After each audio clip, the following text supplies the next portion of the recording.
than it was an academic thing. Even though all these years have passed, I still had that longing to have my diploma. At age 30, Carissa finished her high school diploma. If you're even considering getting your high school diploma, you can do it. No one gets a diploma alone. If you're thinking of finishing your high school diploma, you have help. Find free adult education classes near you at finishyourdiploma.org. That's finishyourdiploma.org. Brought to you by the Dollar General Literacy Foundation and the Ad Council. You are never far away from your favorite radio station. We're always streaming on TuneIn and the Civic Media app. And if you missed your favorite show or game, listen to a podcast of it anytime on the app or our website, civicmedia.us. We are the National Park Foundation, and together with you, we're creating a future where every person, every generation, gets their chance at an unforgettable moment. Learn more at nationalparks.org/foundation.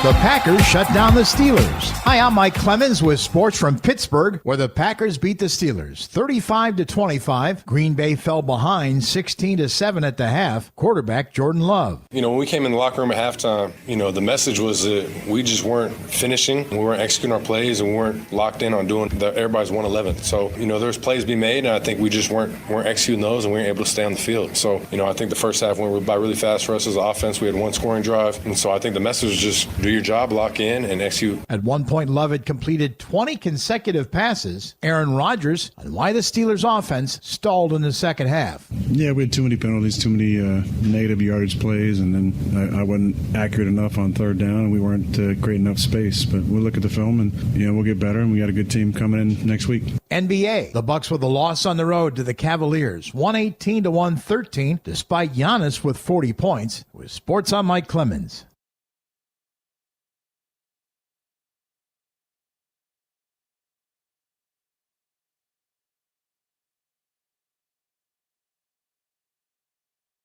I'm meteorologist Mace Michaels. Partly cloudy for tonight, a low around 40 to the low 40s. Looking mostly sunny for tomorrow, nice day with highs in the upper 50s. A few more clouds around tomorrow night, then back into sunshine on Wednesday. Highs into the mid-50s. Right now it's 50.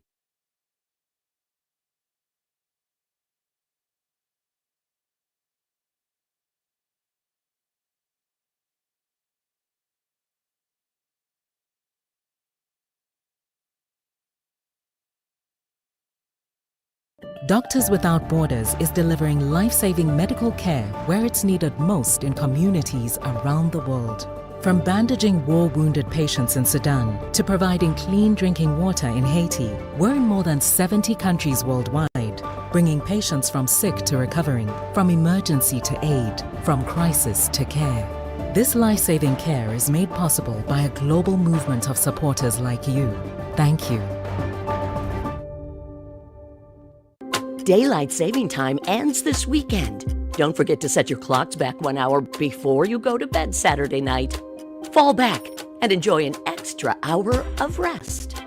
A message from your local Civic Media radio station. Small businesses are the heart of America. As the nation's largest nonprofit resource of expert business mentoring,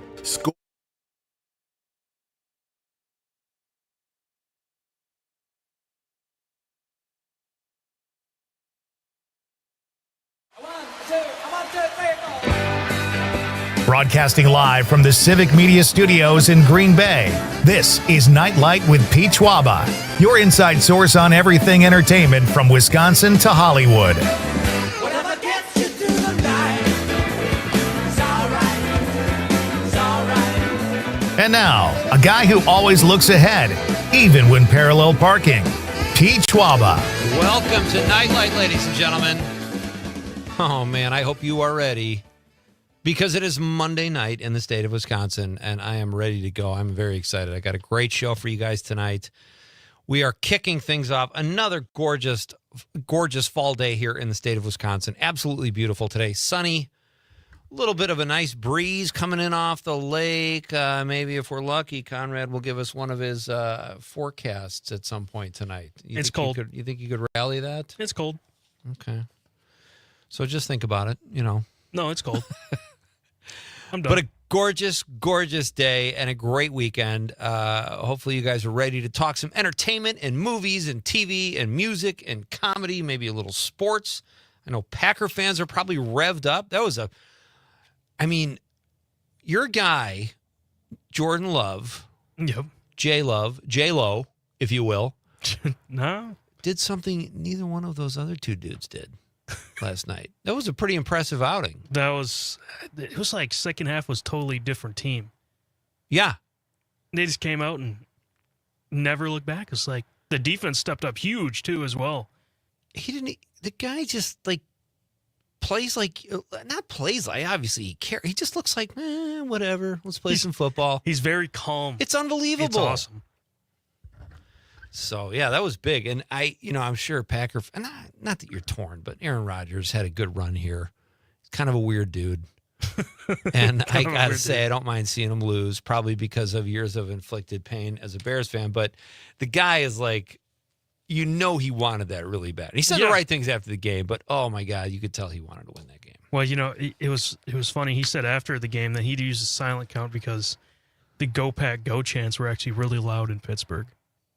Seriously? Yeah. What do you attribute that to? A lot of Packers, road trippers? The Packers fans, they travel well, especially against Aaron Rodgers. They were like, oh, we're going to this game. That's a good point. But I feel like in Tennessee maybe, but like Pittsburgh, their fans are right up there with anybody's. Yeah. All the fans are great. I'm just saying Pittsburgh, that surprises me that they would sell their tickets to, I don't know. What surprised me very much yesterday was the Bears losing to the Ravens. I did not see that coming. I don't think anybody did. That was, Tyson Bagent. Oh, that's okay. Probably not ready for that, but yeah, that was Tyler Huntley came out and looked like an all-pro. Yes, he did. So that was fun. Very, very strange. Very weird. How do you come down? How do you put two great drives together? You come up with 3 points each time, which is not good, but the drives look beautiful. And then you fall apart. Is that just pregame planning? You've got the first couple drives planned out and the plays picked, and then you suck after that? They look like the same old Bears. They don't look like this offensive mastermind is coaching them. It's the same plays. It's not the same team that 2 weeks. Right. 2 weeks in a row they looked pretty good, and then just totally different this week. They got to they got to go back. I'll tell you another thing, though, that I do think, and I don't know, does LaFleur get enough credit? He's a brilliant play caller. It's funny. It's like he is. There's some plays that you're like, did we need a screen on 3rd and 12? I don't know. Do we need to go, But people just totally change up. We have this great game that we did yesterday. Matt LaFleur is great. And then the next game was we still win, but it's 3 points. You're like, fire Matt LaFleur. I'm like, what? You guys are spoiled. Excuse me? No, I don't think his name gets mentioned. You hear Sean McVay, the guy in San Francisco. You hear Ben Johnson because of what he did in Detroit. You don't hear Matt LaFleur when you hear the offensive geniuses. But I think he is right up there with, every time I watch them play, I'm like, that was a great play. He just has a varied playbook, and I think that's helped. And all of your play callers, from Holmgren to McCarthy, and now LaFleur, you've had good luck with quarterbacks. You've also had great luck with coaches. Yeah. So that to me is really the miracle of a 30-year run where you got a quarterback paired up with a great coach. Because I think you can have a great coach and a not so good quarterback and a not so good coach, and the quarterback could look pretty pedestrian. Yeah. So, I will say this, there is one person I cheer for besides any Packers players, and that's Jonathan Taylor. Oh yeah, sure. Because he's a Badger. Yeah. And great. He's an MVP runner this year. year. Fantastic. So, yeah, anyway. Well, a great show tonight, folks. You're here on a good night. Hopefully, if you have the Monday blues, let me do my best to get rid of them. And if you're in a great mood, hopefully we will keep that going for you. We've got 3 guests tonight, and I'm pretty excited to have every one of them here. Dustin Mack will be here. Dustin is the executive director of the Appleton History Museum at the Castle. That just sounds like a cool museum. Yes, it does. And it's a great facility. Have you ever seen that facility? I have. Well, I think I drove past it. It's in Appleton, unbelievable. but Our pal Frank Anderson, who's a regular on the show, had an office there for a long time. It's just I think it's an old monastery, but we'll ask Dustin about that. He will be here. We're going to talk about a really cool Houdini exhibit. We're ramping up towards Halloween here. Houdini has a mystery about him. We'll talk with Dustin about their really cool and interactive Houdini exhibit that starts, I want to say, on Wednesday, I think. But we'll talk to Dustin about that. And then keeping the creep going. This guy's not a creep, but he's promoting the creepy. And just in time for Halloween, it's tell me how to. I didn't look up you got to help me out here. Emil? yeah, I should have been more prepared as well. You sent me the pronunciation. Okay, Bert a lot. So just like it sounds. Yes. You could have just said Pete, just like it sounds. I had to go back to the email myself quick. It's Emil Bertolat. It's a much more cool and exotic name than mine. That's all I know. Emil will be here at 7:05. He's the creative director of the Ghost Boat tours in Wisconsin Dells. And this sounds so cool. They have a video on their website, and I was watching it today. They go into this area called Coldwater Canyon. They have these limestone canyons lit, and they have like these standing dead people. It looks so creepy. Like I assumed you stayed in the boat. Like people get off the boat. It's really cool. So if you're in the Wisconsin Dells area, this might be something you want to check out this week leading up to the big day of Halloween.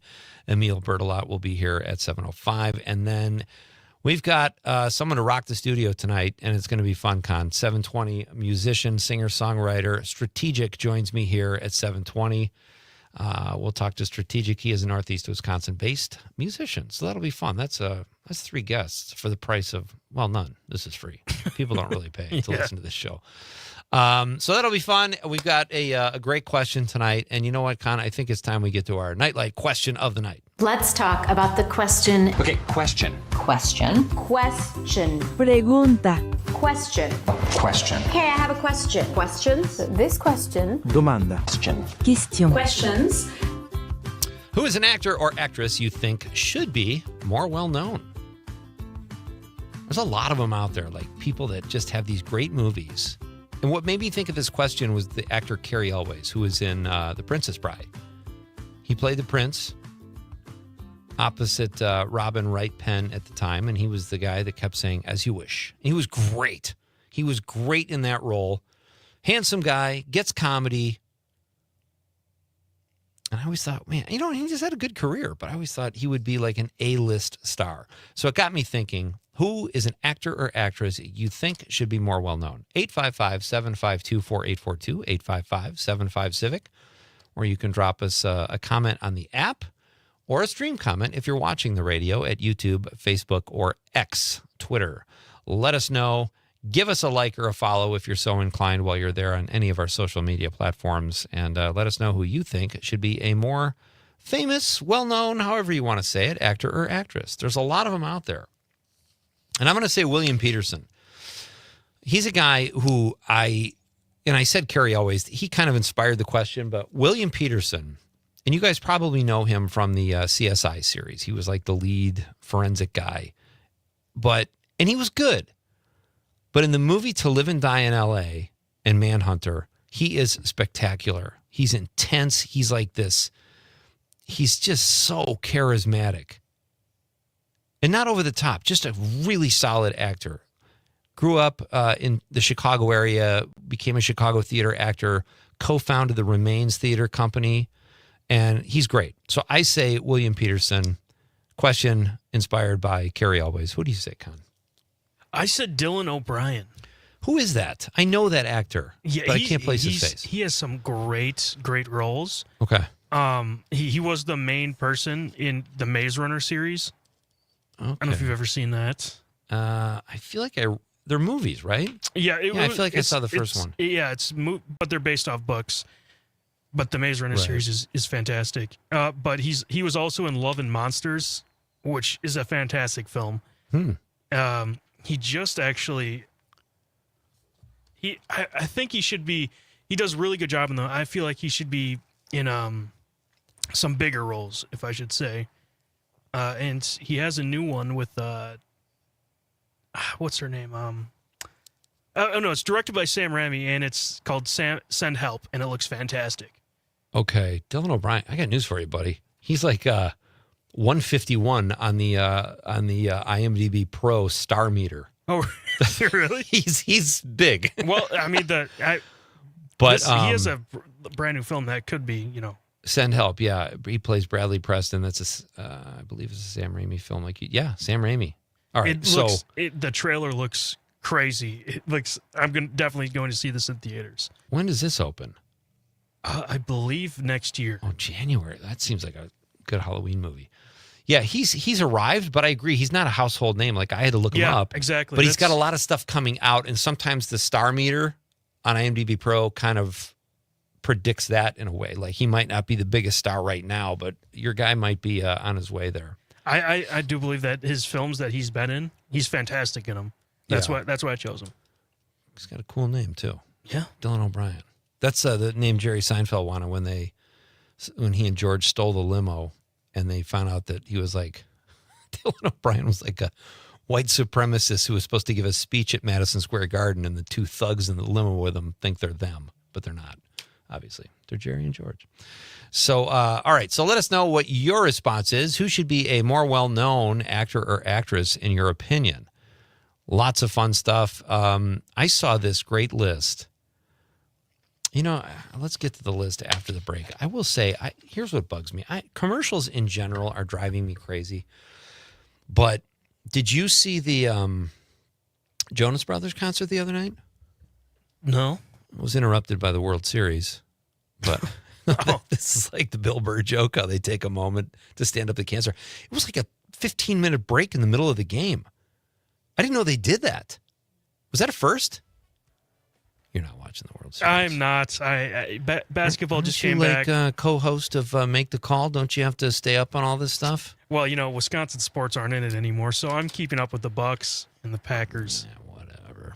But they did this. The Jonas Brothers played a song. Everybody's standing up. They got a candle. All right, we're going to do a break. I'm going to come back. I'm going to complain about a paper towel commercial, folks. You won't want to miss that. And then I'm going to tell you some Saturday Night Live hosts who have been banned from the show. It's insane. This is Pete Schwaba and Nite Lite on the Civic Media Radio Network. Let you know, girl, you're looking good. You're out of sight. All right, just move yourself and you glide like a 747 and you lose yourself in the sky.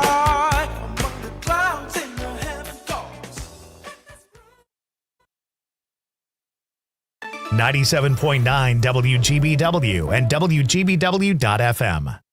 Today's job market is full of demand for skilled trade workers. Electricians, welders, mechanics, these and other trades are the backbone of every community. They're also a huge part in making sure the Army National Guard is always fulfilling its mission of service to our country and communities. Soldiers train to keep the power flowing, engines running, and supplies moving.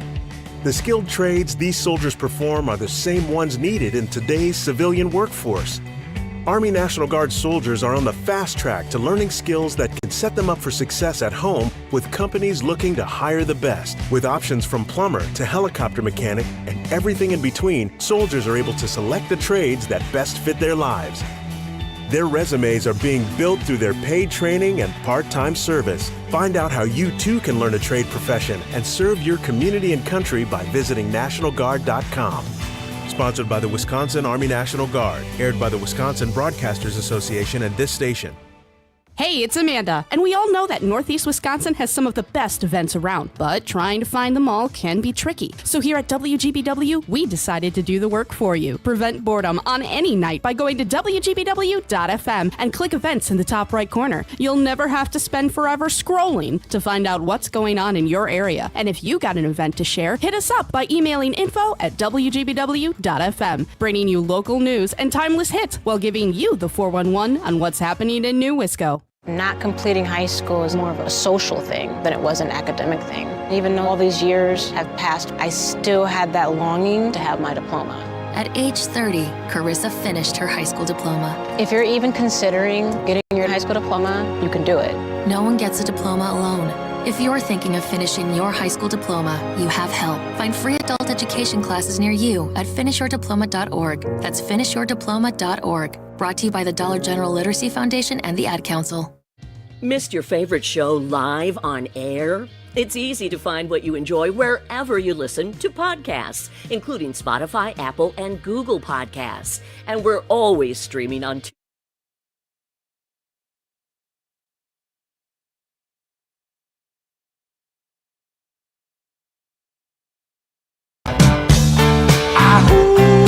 Werewolves of London.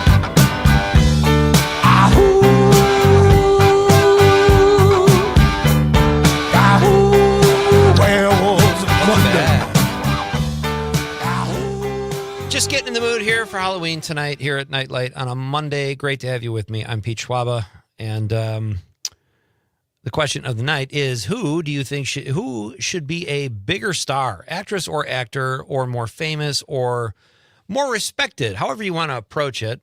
Someone you feel is a little underrepresented. And I said William Peterson of Manhunter and To Live and Die in L.A. He eventually went on to find bigger fame and paychecks with CSI, the CSI series, but a great actor. Conrad said Dylan O'Brien, who is apparently on his way to and kind of a hotshot right now in Hollywood. But let us know who you think at 855-752-4842, or you can drop us a comment on the app or on the stream if you're watching the radio on YouTube, Facebook, or X. And also, folks, if you haven't yet, think about subscribing to Civic Media today.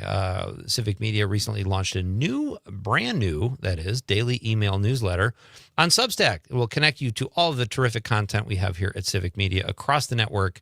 You can find out about your favorite hosts and shows and all that kind of stuff and get updates in your inbox every weekday. We'll connect you to news stories, podcast feeds, live streams. We've got it all. Check out the Civic Media Today newsletter and become a subscriber. It's good stuff. Conrad, are you a subscriber? I am. Really? I get them daily, yeah. Do you really? I got to do that, too. I've been meaning to do that. Now I just read my own announcement, and I'll still need a reminder later when the show is over. I just go to the website anyway, but I need to subscribe to that. Absolutely. Okay, so we got the question, and I don't know. Let's read some text. I have to tell you first. Okay, this World Series game, here's my problem. It seems like they're selling more ad space for all sporting events. It really takes the fun out of, an NFL game is an hour. The broadcast is 3.5 hours. It's too much. And I noticed this during the World Series, how stupid commercials are. This one in particular was for a paper towel. Let me ask you something, Con. When you go to the store to buy paper towels, do you have a brand you prefer? I just pick whatever's the cheapest. Exactly. Paper towels, on these commercials, folks, paper towel companies, you don't have to show someone cleaning up the spill. Just tell us it works and how much it is. I would respect them more. I see this a hand model using the paper towel to clean water off a table. No one is at home going, wow, what a towel. We need to get that now. Yeah, honey, add this to the list. In fact, pause the game. I'm going to hit the grocery store. I mean, all paper towels clean messes. And I just wonder, nobody has a preference. I know you got your favorite pizza or beer or soda, but a paper towel? I've never been hanging out with a bunch of dudes, and one of them says, no, dude. I will only buy Bounty. It's the quicker picker-upper. I could be way off, but I cannot stand ads anymore in general. I just hate being sold stuff. I had to look this up because I remember this when I was a kid. Do you remember the infomercial for ShamWow? I do, yeah. Those late night infomercials are so great. Grab some of that. We'll play that tomorrow. That was a great one, right? ShamWow actually works really well, supposedly. It actually does what it says. What does it clean again? Well, it's like a towel, but it just wrings out and then it's perfectly dry again. That's insanity. That's paper towel sciencing gone amok. I love it. Let's read some of our text before we get to our first guest, who is Dustin Mack from the Appleton History Museum at the Castle. We're going to talk Houdini in just a few minutes. Ghost Boat Tours at 7:05 with Emil Bertolot. He's the executive director of Wisconsin Dells Ghost Boat Tour. Boy, that's a mouthful. ghost boat tours. Yeah. And then Strategic in studio at 7:20, performing live. That'll be really cool. I love in studio live entertainment. We go to the social media responses to our question tonight, which is, what actor or actress do you think should be more famous? Amanda Nimmer went crazy with this. Alex Saxon, you know who that is?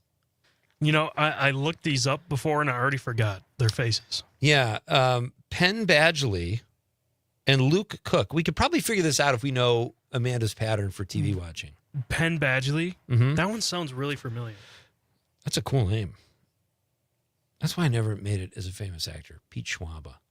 It's not. It's not right. It's the main character, I believe, in You. Penn Badgley?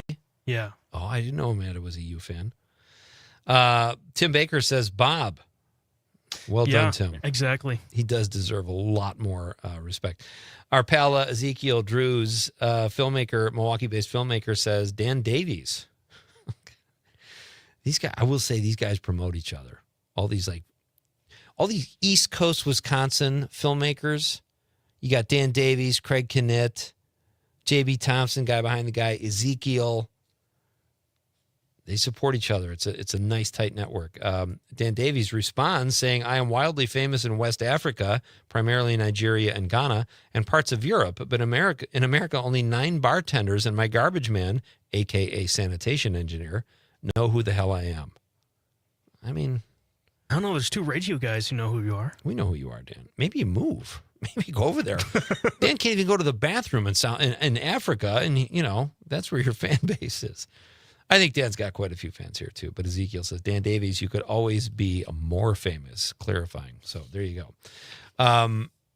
So let us know, folks, who your favorite or who you think should be more famous when it comes to actors or actresses. Tom from New Berlin in the 414 says, Conrad, this is in to what we were talking about earlier. He says, Conrad, remember the last quarterback to beat the Steelers was Bart Starr. Is that true? Yeah. Wait, no. Aaron Rodgers beat the Steelers in the Super Bowl. He beat them last night, too. Tom also says at Pittsburgh. Tom says Jonathan Taylor, yes. Yeah. And says now Jordy. Nelson? Jordy Nelson? Okay. Edward in the 414 says Robert Davi, pockmarked face FBI agent Johnson in Die Hard. Yeah, he was great. Kind of like a great character actor. Keep those texts coming, folks. We're coming right back to talk about Houdini. It's Pete Schwaba and Nite Lite. Happy Monday, everybody, on the Civic Media Radio Network.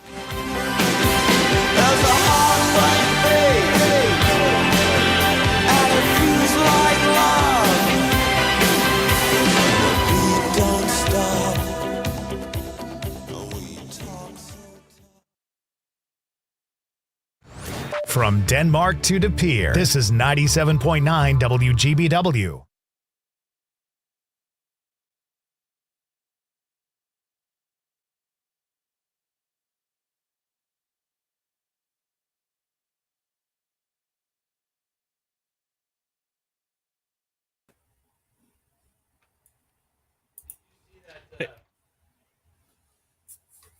Hey, Dustin, can you hear me?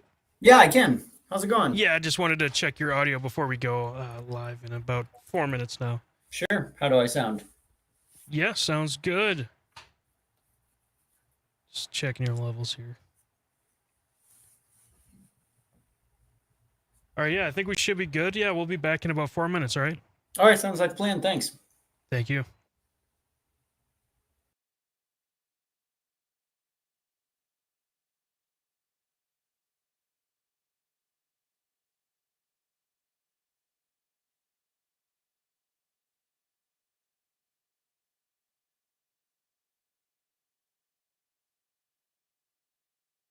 Air traffic controllers, too. Food assistance for 42 million Americans runs out Saturday. This is ABC News. The Packers shut down the Steelers. Hi, I'm Mike Clemens with sports from Pittsburgh, where the Packers beat the Steelers 35-25. Green Bay fell behind 16-7 at the half. Quarterback Jordan Love. You know, when we came in the locker room at halftime, you know, the message was that we just weren't finishing. We weren't executing our plays, and we weren't locked in on doing everybody's 1-11. So, you know, there's plays being made, and I think we just weren't executing those, and we weren't able to stay on the field. So, you know, I think the first half went by really fast for us as an offense. We had one scoring drive, and so I think the message was just do do your job, lock in, and execute. At one point, Love had completed 20 consecutive passes. Aaron Rodgers on why the Steelers' offense stalled in the second half. Yeah, we had too many penalties, too many negative yardage plays, and then I wasn't accurate enough on third down, and we weren't creating enough space. But we'll look at the film, and we'll get better, and we got a good team coming in next week. NBA, the Bucks with a loss on the road to the Cavaliers, 118-113, despite Giannis with 40 points. With Sports, I'm Mike Clemens. On your entertainment beat, I'm Pete Schwaba. Halloween creeps ever closer, and all the streaming platforms are well aware you might be in search of some good jump scares. Last week, TheWrap.com gave us some scary movies on HBO, and now they're sharing some Hulu offerings, which include The Fly, starring Jeff Goldblum. This 1986 film pulled a 94% on Rotten Tomatoes and is positively disgusting and wonderful. If you want to be scared and laugh a bit, check out Scream. And for those of you who are true masochists, there is the positively disgusting Saw for your streaming Halloween pleasure. I think we are officially out of ideas to watch based on what is gaining traction right now in people's living rooms. The 2010 action comedy The A-Team is finding new eyes after its Netflix release. The film was based on the 1980s TV show with George Papard and Mr. T. The cast is led by Liam Neeson, who shares the screen with Bradley Cooper, Jessica Biel, and Rampage Jackson. He'll never be Mr. T. For more showbiz fun, tune in to Nite Lite with me, Pete Schwaba, weeknights from 6 to 8 p.m. on the Civic Media Radio Network.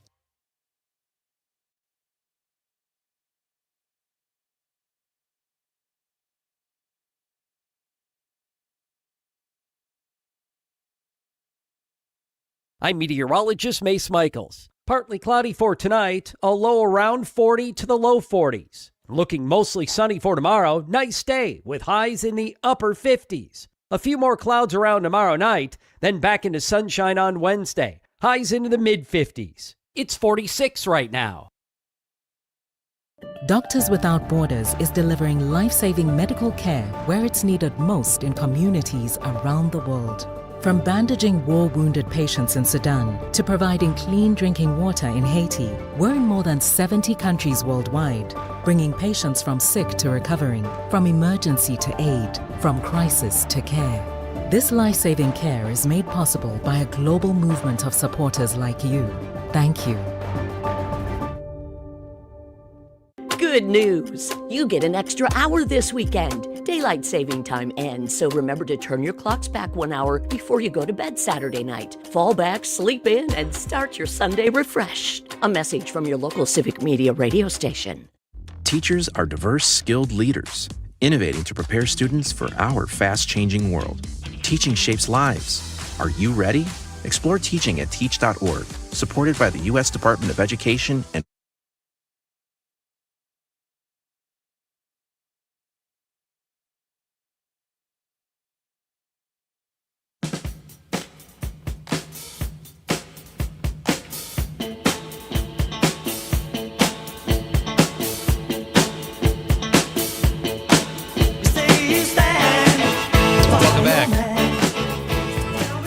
This is Nite Lite. I'm Pete Schwaba. Our question of the night is, who is an actress or actor that you think should be more well-known? Either respected, famous, however you want to couch it. Let us know at 855-752-4842, 855-75-CIVIC. Edward in the 414 told us Robert Davi. That's a great one.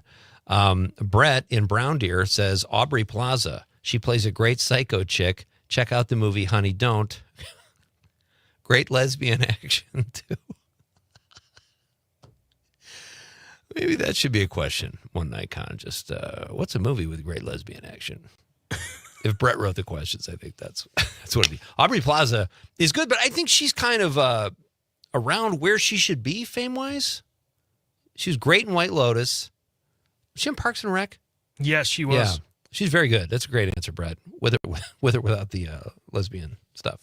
Thank you, sir. We'll get to more of your texts in just a little while. But right now, it is my pleasure to welcome the executive director of Appleton's History Museum at the Castle to talk a little Houdini, Mr. Dustin Mack. Hi, Dustin. Hey, Pete. Thanks for having me. Oh, it's our pleasure. Great to have you here. And it sounds like, this is so great. I was looking at the museum and all the stuff you guys have coming up. Before we get into Houdini, can you tell us a little bit about the space, the facility that is the castle? Yeah, so right now I'm sitting in a building that's over 100 years old. It's the castle, as we call it. So it was built as a Masonic temple. So it was a fraternal organization, men only, and it was meant as, like a play space for them essentially. It was a place for them to have their meetings, do civic events. There's a giant dance floor here so they could hold dances. And then Wow. kind of the higher up you go in the building, the more off limits it was to people who weren't Masons. And, that's where they would have kind of their ceremonies and that sort of thing. Very cool. It's a really cool space. I had a friend, Frank Anderson, had an office there. There are recording artists there, right? Throughout the castle. Do I have the right place? No, we've done a lot of musical events here in the Okay. past. I'm not real musical myself, but I've been told that the kind of our Ogilvy Hall is our main hall where the Masons had their ceremonies, has great acoustics. And so we've done lots and lots of different musical things here, but no recording that I know of. Okay. Let me ask you this. Can you think of an actor or actress that you think should be more famous, Dustin? Or do you have a favorite performer? Oh, gosh. You I weren't mean, expecting that question. no, I didn't mean wasn't to put you on expecting the it. spot. You know what? The topic of the day is Houdini. So the more people who are interested in Houdini, I'd say him as an actor. Although most of his Okay. movies were not good, he was sure trying. Yeah, very well done. All right, you have this great exhibit about Houdini called AKA Houdini. And you kind of just did, but give us a little background on the man and his connection to Appleton before we get into the exhibit, if you would. Sure. So he's a legendary escape artist, a magician. And the reason he's connected to Appleton and to this castle is oftentimes Houdini would claim that he was born in Appleton. And that wasn't actually true. He was born in Budapest, Hungary. But he immigrated here with his family and lived in Appleton for 4 years as a child.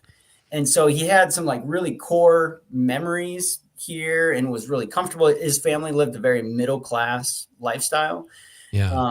And then eventually they moved away. They went to Milwaukee, New York City, and basically lived in poverty after that. And the theory is that living in poverty is really what drove Houdini to his greatness, that he, didn't want to live like that anymore. He wanted to be a star and make money and provide for his family. But he always remembered his time in Appleton, like really, really fondly. And so had a connection here. He came back and performed at least one time that we know of, and would visit friends and that sort of thing. And so we have a large Harry Houdini collection, kind of his handcuffs, lockpicks, a straitjacket, all kinds of photographs and ephemera, that sort of thing, here at the museum. And one of our most famous exhibits is called AKA Houdini, that goes through his life and his legacy. It's so great, and it's fascinating to me that he only spent the first 4 years of his life. I mean, I can barely remember, the first 4 years of my life, but he still had this affinity for Appleton. That's pretty incredible. Yeah, so he lived here from age 4 till 8 is when they left. And so, yeah, I mean, it's really odd because, I don't have a lot of memories that stick out from being that age either. And yet here it is, it's this draw for him that kind of he kept coming back throughout his life as this kind of idyllic place where he was comfortable, he was safe. It was a happy time for the family. And he always was kind of seeking to get back to that. It's so interesting to me. Do you have any idea what made him?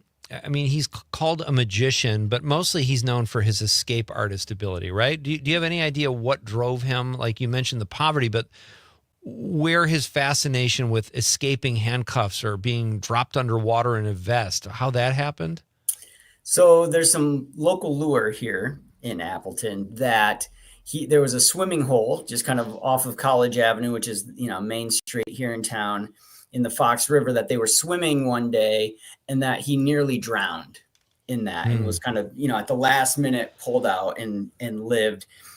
Whether or not that's true, I don't know. And there's nothing that can kind of prove it. But the theory is that when that happened, he kind of then had this draw to getting close to death and being able to escape the hands of death. And especially a lot of his escapes as he got older and more famous did involve water. and Yeah. the concept of drowning. And so, I mean, I think it's one of those things that we can't rule out completely, that maybe it was a brush with death as a child that got him going. It's terrifying. The water Yeah, stuff. right. You have this great exhibit about Houdini, and you talk about his, or you showcase or give information on his Halloween birth, and you have a detailed replica of the casket in which he was laid to rest. That's pretty morbid, but great for Halloween week, I would think. It's a little bit creepy. It's right at the front of the exhibit. And so people always, like, the first question is like, oh my God, is Houdini buried in there? And he is not. So Houdini died on Halloween Day in 1926, and it was from appendicitis. And the casket that he was buried in was actually a prop that he used as part of his escape. So they already had it on hand and decided to go with that. So the one that we have on display here at the museum is an exact replica of what he was buried in, and it's even made by the same manufacturer and everything. That is nuts. So the Halloween birth, is that a sort of code, or you guys turned it, or whoever it was that came up with that? That's really he died on Halloween. Yeah, so he died on Halloween. So the exhibit kind of takes you like through his birth all the way to his death. And the exhibit really starts kind of at the end of his life with his death. And then that's really what we're left with now, is this legacy, right, of who he was in his life. And, it's been, next year will be 100 years of his death. And, he's still the most famous magician out there. And he's got that name recognition. Absolutely. My guest is Dustin Mack. He is the executive director of Appleton's History Museum at the Castle, a really cool place if you haven't been there. I have not, but I was just reading about it today, and I cannot wait to visit. Tell us about the interactive experience regarding the exhibit for kids, Dustin. This is awesome. So there's all kinds of tricks that they can experience as they go through and kind of learn along with Houdini. So one of the things that got Houdini interested in magic was when circuses were coming to town. This is before TV. This is before radio was really popularized in the late 1800s. And so when the circus came to town, that was like the big deal, right? These were the showstoppers. Yeah. And so he saw these circus acts here in Appleton and was really drawn to being a performer. And so one of the first performances he put on was here in Appleton for the neighborhood kids. And so we have different tricks that people can try, the kids can try, balancing acts like you would see at a circus. The strongman interactive, they can give that a shot. And then as Houdini evolved in his career, became a vaudeville star, he got into, jailhouse escapes, handcuffs, doing his famous metamorphosis trick where the assistant's locked in the box and then they switch spots. And so, people can go through and they can try some of these experiments for themselves, see how good they can do as compared to Houdini. And it's just really fun for the whole family. What is that metamorphosis? Can you elaborate on that a little bit? I saw that. I was going to ask you about it anyway. Yeah. So this is something that magicians still do today. And so the concept is that there's a box on stage and the magician will lock the assistant into this box. They close the curtain and then the curtain opens again and the assistant now is standing on stage and the magician is locked inside. And so you can go through this trick here at the History Museum. If you want to know kind of the mechanics behind the escape, you can learn that here. And if you don't want to do that, then you can skip that part too. Who would not want to know? I would totally want to know that. That sounds fantastic. It is by far the most popular thing in this museum. I mean, adults love it. Kids will spend all kinds of time, trying to do this trick and replicate it. Houdini and his wife, Bess, mastered it essentially, and they could do it in 3 seconds. So from the point of one curtain closing to opening was 3 seconds, and nobody ever comes close to that. That's so cool. Have you ever had a kid that couldn't get out of a straitjacket and had to go home that way? I threaten most field trips when they come here this way. Yeah, so there's a straitjacket that they can try on and escape from. It is Velcro in the back, so in case of emergency, we can pull the tab back there. There's also a jail cell that they can go into and try to escape from. So there's a hidden key in there that they can try to find. So a lot of times to do these sorts of escapes, Houdini would have an assistant either place a key in there or make a mold and slip it to him somehow so that he was able to kind of unlock himself to make the escape. And so people get that experience for themselves. That's so great. Last Houdini thing for you, Dustin. You have a walking tour, and you've got one scheduled for this Wednesday at from 6 to 7:30. What's that like, and what can people see on the walking tour? So if they want to join the tour, they can buy a ticket ahead of time on our website. You come, you do a walk downtown College Avenue, and we make kind of stops that were important to Houdini during his life here in Appleton, talk about his life and his legacy here. Part of what we talk about is the Houdini seance that takes place on Halloween night every year. So spiritualism was really big in the early 1900s when Houdini was alive. And for a minute, he kind of got into it and wanted to believe it. His mother had passed away and he wanted to reconnect with her. And what he discovered was that it wasn't true, that, he felt like he was being misled. So then he went on this campaign to kind of unearth mediums and prove that they were wrong. They were lying to people. And so him and his wife made a pact that if anybody could escape death, right, it would be the great Harry Houdini. So on the day of his death, for 10 years on that date afterwards, his wife held a seance and was looking for a special clue that only him and her knew. And she never saw it, right? She never got the clue that they had agreed to and gave up the seance. But other people have since picked it up and routinely do a seance for Houdini on Halloween night. That's so great. Dustin, we got to do a really short break, then we'll come back and wrap things up. I got just a couple more questions for you. We're coming right back. It's Nite Lite with Pete Schwaba on the Civic Media Radio Network. Hallelujah, my sweet Lord. Hallelujah. I really want to see you. I really want to see you. As Wisconsin is cheering on the Brew Crew. This is the Civic Media Radio Network. With locations in Appleton and Oshkosh, Insight Eye Care has been serving the Fox Valley since 1972, offering comprehensive eye care services. Their doctors also share a special interest in treating chronic dry eye disease, providing specialty contact lenses, and expert pediatric eye care. Find Insight Eye Care on North Sawyer Street in Oshkosh and Chain Drive in Appleton. Improving lives by improving sight with quality eye care for everyone in your family. Insight Eye Care. Visit wiinsight.com to schedule your eye exam today. I love playing sports, especially for my school. And that's because school sports are special. It's where it's safe to fail. It's where we're taught resilience, where our fear becomes confidence. It's where we learn to get back up after every fall. School sports are where 7.8 million students go from I can't to I can. This message presented by the WIAA and the Wisconsin Athletic Directors Association. Not completing high school is more of a social thing than it was an academic thing. Even though all these years have passed, I still had that longing to have my diploma. At age 30, Carissa finished her high school diploma. If you're even considering getting your high school diploma, you can do it. No one gets a diploma alone. If you're thinking of finishing your high school diploma, you have help. Find free adult education classes near you at finishyourdiploma.org. That's finishyourdiploma.org. Brought to you by the Dollar General Literacy Foundation and the Ad Council.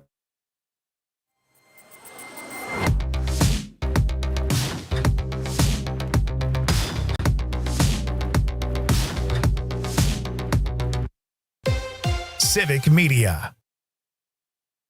Is getting vaccinated on your to-do list? We can help you check that off. You've got this. Yes, you do. See how we've got you at yougotthis.usaging.org. A message from the Aging and Disability Vaccination Collaborative, powered by US Aging.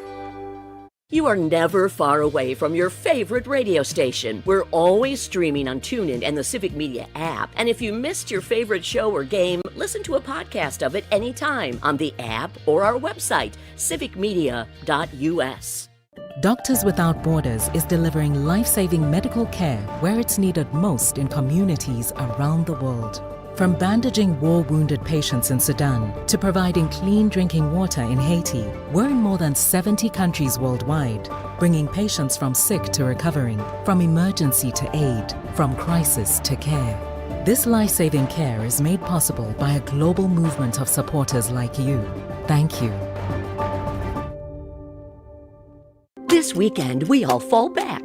Daylight saving time ends and we turn our clocks back 1 hour. It's also a good time to check your smoke detectors and replace those batteries. Stay safe.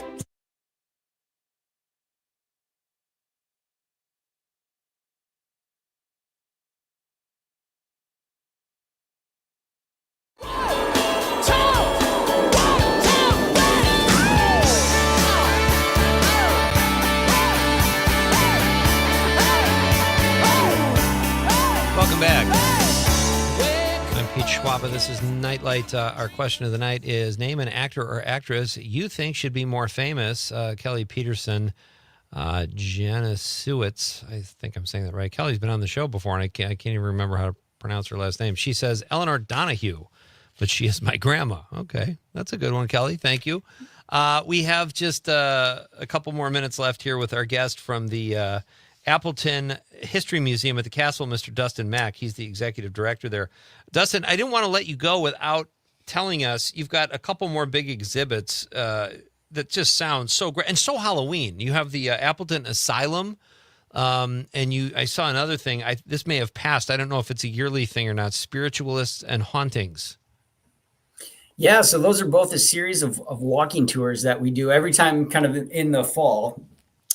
So we do one right now that is Museum After Dark called Morbid Medicine. And so people come to the museum, we've got all the lights out, we've got some candles lit around, and then we go through the building and kind of make different stops along the way and showcase artifacts on kind of how medicine used to be presented and how it used to be conducted. So like we have dental equipment from the 1930s, which, you know, will give some people pause. There's a story about the Outagamie County insane asylum at the time and kind of what life was like there for the patients and the people that worked there. And we have, you know, some things on display that represent that. And then there's a great story about a local doctor who would go farmhouse to farmhouse. And, you know, sometimes he was conducting surgeries with whatever tools they had available. Dental stuff, even with state-of-the-art equipment, is kind of terrifying. I mean, I can't even imagine what it was like back then. Great stuff, Dustin. Thank you so much for your time. Check out, everybody, the Appleton History Museum at the Castle. Great stuff, especially leading up to Halloween. Check out the Houdini exhibit, and let's talk again. You got such a great thing going there. Let's have you back soon, Dustin. Yeah, hey, happy to. All right, have a great Halloween, and thanks so much for your time tonight. All right, that's Dustin Mack. Check out the Houdini stuff. Dude, what do you know about? Is Houdini something like, you're a younger guy, Conrad? You know who Houdini was? Oh yeah, okay, definitely, yeah. All right. Anytime when you're a kid, you talk about magic, you're like, oh. Harry Houdini. Yeah, exactly. Yeah, for sure. Coming up at 7:05, Emil Bertolot from Wisconsin Dells Ghost Boat Tours. He will be here. That's a creepy thing, man. I was watching the video on their website, and it just looks really fascinating. And then at 7:20, Strategic will be here in studio singing some tunes. Our question of the night, as I mentioned, name an actress or who is an actress you think or actor you think should be more famous or well known. In the 414, Edward, who said Aubrey Plaza and then gave us a movie suggestion because there was great lesbian action, also said Robert Davi was also in the Goonies. That he was, Edward. No, that was Brett that said that about Aubrey Plaza, I think, Con. Yes. You got to be my fact checker. I don't want to get a text. I don't need to get sued on this show. Yeah, that wouldn't be good. good. Can a texter sue It me? was Brett. It was Brett. Okay. Edward did say, though, that Robert Davi was also in the Goonies. Yes, he was. He was scary, too. He and Joe Pantoliano, and then that actress, I can never remember her name, but she was also in Throw Mama from the Train and could play a really good scary person. Tyler from Wisconsin Rapids says, Anna Taylor-Joy from The Witch, Mad Max Furiosa, and Split. Also Bruce Campbell. Yeah, Bruce Campbell's a total cult hero, and I love Anna Taylor-Joy, and I'm totally with you there, Tyler. She's outstanding. From the 920, Steve. He's in Florida, though. He's Conrad's dad, says, an actor-director that should be more well-known throughout the world is Pete Schwaba from Marinette, Wisconsin. Look at your dad. What a swell guy. I think Steve wants to be on the show. Let's get Steve on here. What can he talk about? Let's have Conrad's dad on. I think that'd be fun. And not just because he said that about my movie, but, just build him up a little bit. Just have him talk about how great the movie is the whole time. Steve, I'll let you even write the questions, your own questions. Thank you, Steve. Much appreciated. If you're in the Madison area, December 4th, we're having a screening at the Atwood Music Hall of The Godfather of Green Bay for a good cause. More details will follow on that next week, but just in case your dad happens to be in the Madison area, Con. Tom from New Berlin in the 414 says, last time the Packers beat the Steelers was with Bart Starr. In Pittsburgh now, in 2025, the love. Or maybe they meant in Pittsburgh? In Pittsburgh, yeah. Yeah, that makes sense. Thank you, Tom. Jim from Appleton says, my favorite ShamWow bit was when Len Nelson and Rick McNeil tested it over the new soundboard at the WAPL radio station. The ShamWow failed epically. Yeah, that sounds Is that like true? chaos. I don't know. I didn't know, but that sounds just like a disaster. Whether it's true or not, that's a fantastic text. Thank you, Jim. Rachel from Milwaukee, she's in the 608, says, Michael Urie is fantastic. He plays Brian and Apple TV's, in Shrinking, and played Mark in Ugly Betty. I do remember him in Ugly Betty back in the day. Rachel says he's just getting credit now with Shrinking popularity and totally deserves it. He always plays the best friend and supporting actor we all need, and supporting character we all need. Well done, Rachel. Thank you. I agree. In Shrinking, he's awesome. Good. Yeah, he's a a good great actor. I know who he is. Jim from Appleton says, Tony Shalhoub does not get the respect he deserves.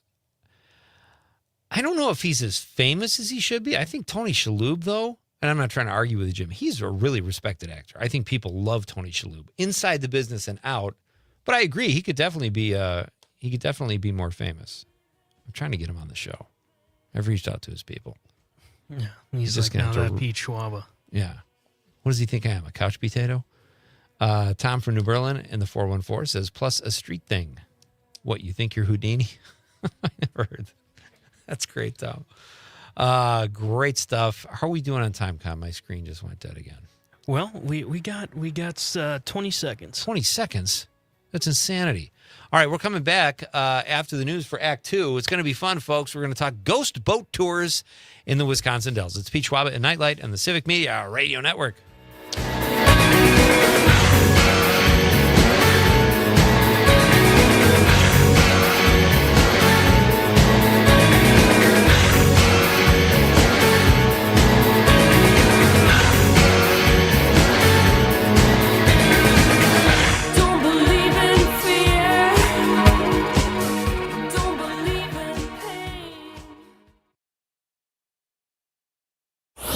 If it happens in Wisconsin. Local news and timeless hits. WGBW, Denmark, Green Bay. ABC News, I'm Stephanie Officer. Category 5 Hurricane Melissa is now making its presence known. ABC's Ike Ajaji is tracking the storm from the Jamaican capital of Kingston. What we're seeing right now is massive amounts of rain starting to come onto the island in intermittent bands, along with those strong winds. Now, we went out around the island just in the past hour or so, and we started to see those effects essentially batter the coast. Those strong winds, that storm surge is essentially going to engulf Kingston and affect the rest of the island. Forecasters say Hurricane Melissa has maximum sustained winds of 175 miles per hour. It is the week of Halloween, but it's about to feel a lot more like summer in Southern California. The fire danger also rising. ABC's Alex Stone is in Los Angeles. Around Southern California, heat advisories are now being... Hi, Emil, can you hear me? Yes, I can. Can you hear me? Yes, it sounds great. Okay, fantastic. By the way, it's Emil. Emil? Emil, yeah, but you can mispronounce it any way you want. It's no big deal. I'll let Pete know, all right?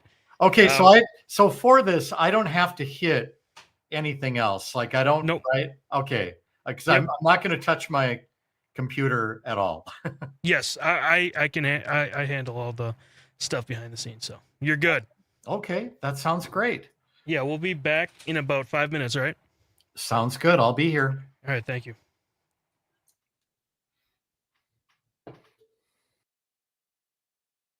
School's homecoming celebration killed one person and wounded 6 others.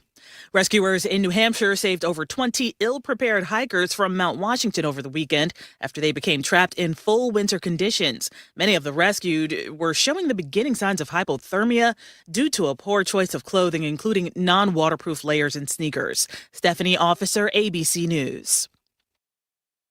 Not completing high school is more of a social thing than it was an academic thing. Even though all these years have passed, I still had that longing to have my diploma.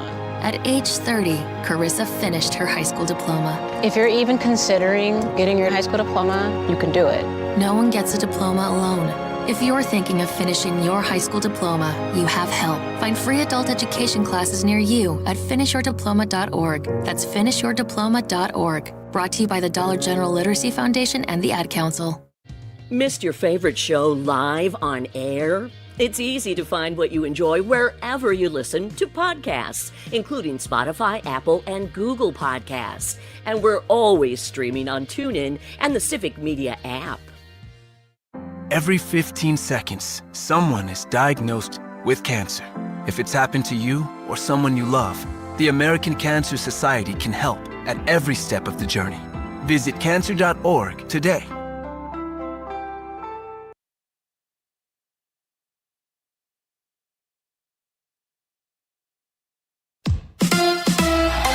The Packers sink the Steelers. Hi, I'm Mike Clemens with sports from Pittsburgh, where the Packers rallied in the second half to win 35-25. Matt LaFleur on what he saw from his team despite a slow start. The greatest thing I saw from our guys was I didn't see any panic. They stayed together, and we cleaned up some things that we didn't do in the first half. Tight end Tucker Kraft scored his second touchdown of the game in the fourth quarter. Yeah, we saw some things in the first half where, we were just one block away from this. We looked ourselves in the mirror and we said that wasn't good enough. We came back out in the second half and we executed. Steelers quarterback Aaron Rodgers was asked about hearing the Go Pack Go chants during the game.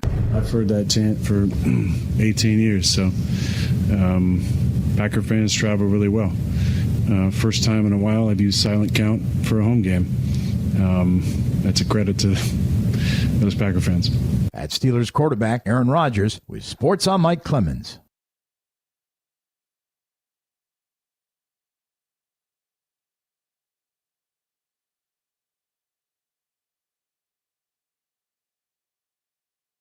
I'm meteorologist Mace Michaels. Partly cloudy for tonight, a low around 40 to the low 40s. Looking mostly sunny for tomorrow, nice day with highs in the upper 50s. A few more clouds around tomorrow night, then back into sunshine on Wednesday. Highs into the mid-50s. Currently, it's 44 degrees.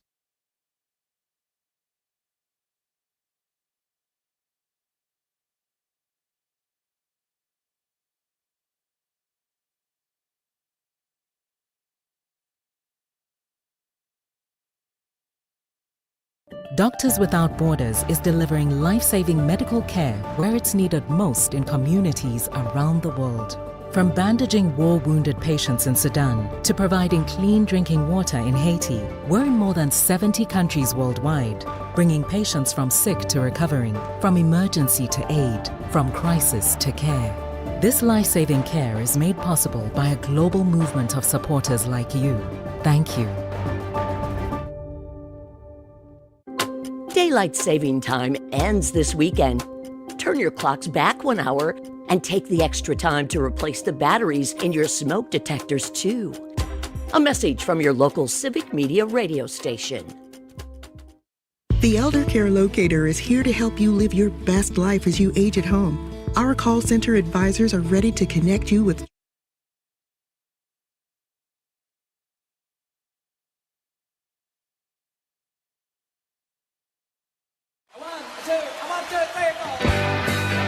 Broadcasting live from the Civic Media Studios in Green Bay, this is Nite Lite with Pete Schwaba, your inside source on everything entertainment from Wisconsin to Hollywood. Whatever gets you through the night, it's all right.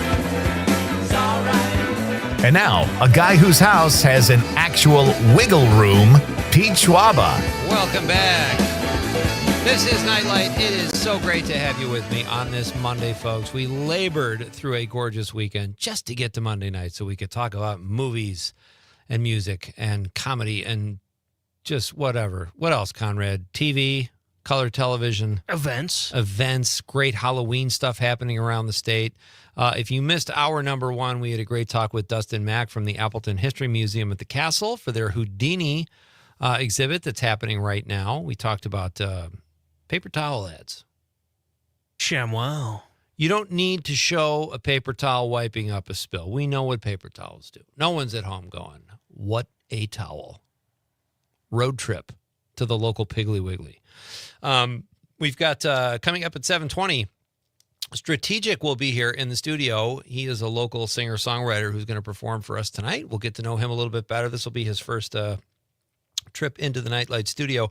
Our question of the night, ladies and gentlemen, is who is an actor or actress you think should be more well-known or famous or respected, whatever it is? We've had some great responses so far. Sydney Frankenstein on the watching on YouTube says Matthew Lillard is a really great actor, but has been doing the voice of Shaggy in various Scooby-Doo movies for the past decade. He's a really good actor, Sydney, and he's been on some other stuff. But he's one of those guys, I think he just takes projects. He's just, and I respect this, he just doesn't work and do anything for a paycheck. He's building, I think he's got a good body of work. Sydney also says, where's Dave? I don't know. This bromance, if it's going to continue, Dave needs to show up here in the text. Otherwise, leaving Sydney high and dry. Good to hear from you, Sydney. Thank you, buddy. Right now, this is exciting. We're going to keep the spooky train going here. It is my pleasure to welcome to Nite Lite for the first time the creative director of the Wisconsin Dell Ghost Boat Tours, Mr. Emil Bertolat. Emil, welcome. Hey, thank you. It's great to be here. It's really nice to have you. Am I saying your name right, Emil? You are. You Okay. hit it out of the park on the first attempt. Great Look job. at that. Well, I did when you were here because Conrad told me, but I think I was saying Emil. But my last name is Schwaba, and people torture it all the time. So I feel your pain, but I'm glad I got it right for your appearance. It's why my son's name is Sean. Well done. How you doing tonight? Are you coming to us live from the Dells right now? I am not live in the Dells right now, but there's plenty of activity up there as we're getting ready for our last big weekend of Ghost Boat for Halloween. So that looks. Listen, I watched your video today on the website. First of all, it's very well done video. It really encapsulates kind of the experience. In the video itself, the 1-minute trailer is really creepy. So well done on that. Thank you. Yeah, well, that's what we were going for. We wanted to give people a really good idea of what they were going to get into without revealing too much. And that's always a fine line to walk, but hopefully we hit that. So I mean, the Dells are so beautiful with all that. I'm guessing it's limestone, right? The formations and all that. Actually, sandstone. Oh, sandstone. Okay. I knew it was a stone. I just wasn't sure if it was. Yes, it's definitely rock. Yes. But there's nothing more apropos, I guess, during a spooky season than ghosts and boats. And you combine them, it's a pretty creepy tour. Tell us, if people did want to make the trip to the Dells, what would they expect if they took one of these ghost boat tours? Well, this is basically an intensely scary 1.5 hour after dark haunted adventure. You get on a boat, you take a boat ride up the upper dells of the Wisconsin River by night, and your destination is Coldwater Canyon. This is a canyon cut into the cliffs in the riverside, and then you actually get off the boat and you venture into the canyon on foot to explore the recesses. What happens in there? I spoiler alert, things might get a little haywire. And to your point, it's very much like a haunted experience, whether you're talking about a haunted house, that kind of thing. The unique thing about this, though, aside from the boat ride to get there, is that our haunted house is a 200 million year old prehistoric canyon. So that's what people are in for when they wander in there. And people should be prepared. You walk over a mile, correct? Yes, there is a walk. It's mostly level, but we do warn people that there is walking involved. The passage in the canyon is kind of narrow, It's a little bit dark. It's very spooky. So you want to be prepared for that. Yeah. What I liked, or what I thought really added, were the I guess you'd call them special effects. You guys have like the sandstone kind of lit with like a red tint. I mean, it's very elaborate. Yeah, actually, what happened there is that Ghost Boat has been a Dell staple for 20 years now. It's been around a long time. And we had a backstory that revolved around an old lost settlement from the 1800s. And that was serving us really well. But a few years ago, we decided, you know what, we've got this loyal following. Let's freshen it up a little bit. And we partnered with a company out of Montreal named Moment Factory. They do amazing things with light and sound and special effects. And we basically collaborated with them to create a whole new experience. So if people have been on Ghost Boat before, it was brand new, rolled out this year, completely reinvented. And if they haven't been on Ghost Boat, they are really in for a treat. Because it is, I can't say it enough. It's a very intense experience. So let's talk about that. It looks intense. Like I said, the video I thought was creepy, and it's only a minute long. Regarding kids, like, what are the age ranges, and is it okay for kids?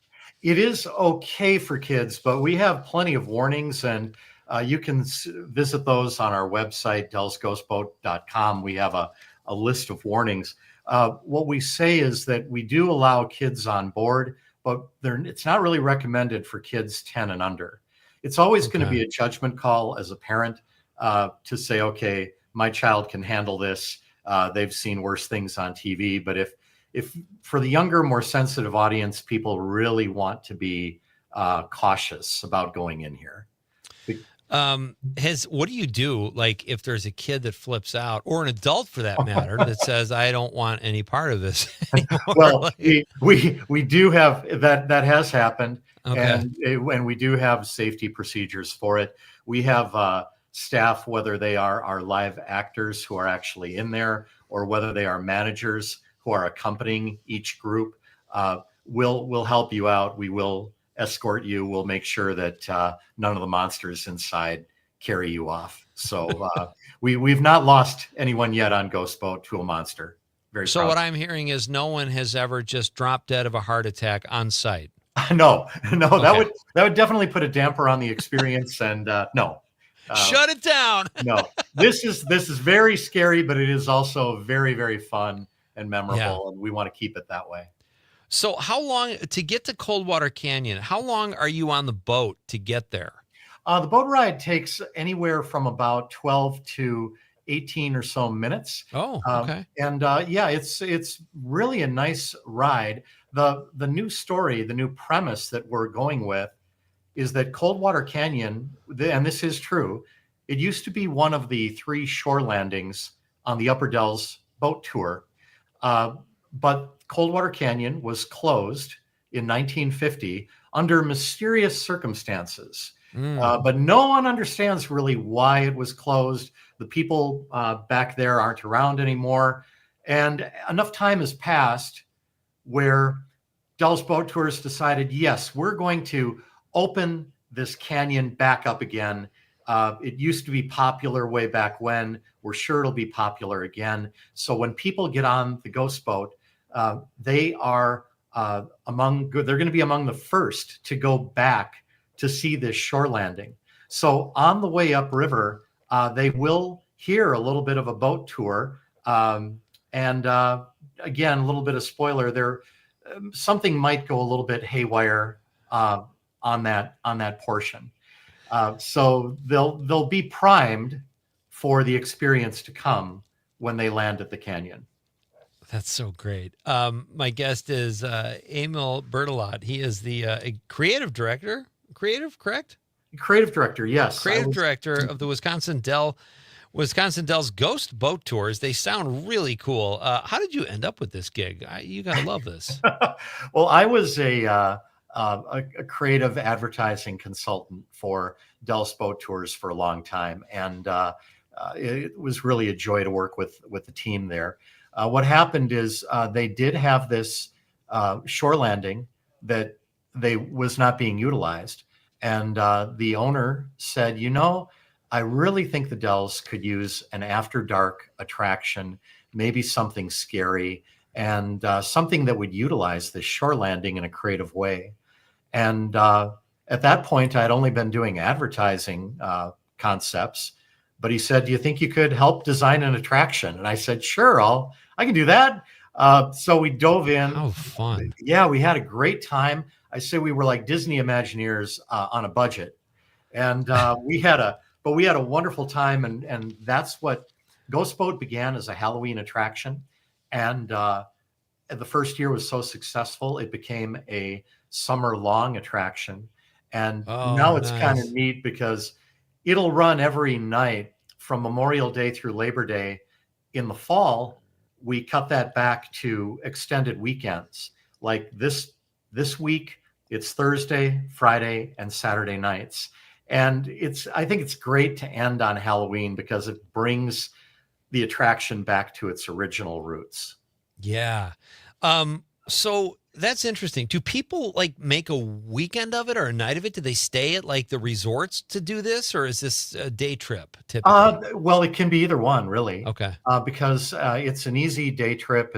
Wisconsin Dells has a nice central location. Ghost Boat itself is right in downtown Dells. It's very easy to access, but there's still so much going on. Like the Wisconsin Dells now is so much more of a year-round destination that people can choose to, let's go and we'll go on the original Wisconsin Ducks. We'll take an Upper Dells boat tour and we'll go do Ghost Boat at night. We'll do the trifecta, or they might just come in for Ghost Boat. And either way, we're happy to welcome them. It's so great. We had our Civic Media Christmas party there a couple years ago in December, and it was an absolute blast. I mean, the Dells are just so much fun any time of year. I have to ask you before we let you go, we have about a minute left. Did anything ever really happen in Coldwater Canyon, and that's why you're doing this, or is it just a great spot scenic-wise? It is a great, yes and yes. It is a great spot scenic-wise. But after we began the original Ghost Boat 20 years ago, we started to hear stories from staff who, after the attraction closed, they'd be walking through the canyon at night. They would see and hear things. So I can't guarantee an experience, but that could potentially happen. Yeah. Enter at your own risk. Emil, this is so much fun. Thanks. It's been great talking to you and getting to know you a little bit. And don't be a stranger. Keep us posted on all the cool things that are going on there. Yeah, thank you. And if I can just do this quick plug, if people want to go, they should just visit dellsghostboat.com. If they click on a buy tickets link right there on the website, that'll take them to the days of operation and all the tour times they can sign up for a boat. Outstanding. And watch the video too, because it's excellent. Thank you so much, sir. Have a great night. Thank you. You too. All right. We are coming right back with Northeast Wisconsin based singer-songwriter Strategic. It's Pete Schwaba, Nite Lite.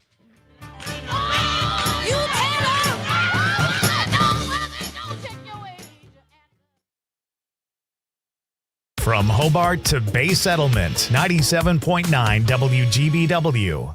Appleton Cigar Company on College Avenue has been serving the community for over 25 years. If you are a cigar aficionado looking for a one-of-a-kind experience, you need to check out Appleton Cigar, which boasts the largest selection of cigars north of Milwaukee with over 706 cigars to choose from in a walk-in humidor. The Cigar Lounge offers an impressive variety of spirits and cocktails that pair perfectly with a premium cigar. For the full experience, come to Appleton Cigar at 415 College Ave, Monday through Saturday, 11:30 a.m. to 10:30 p.m. For more information, go to appletoncigar.com.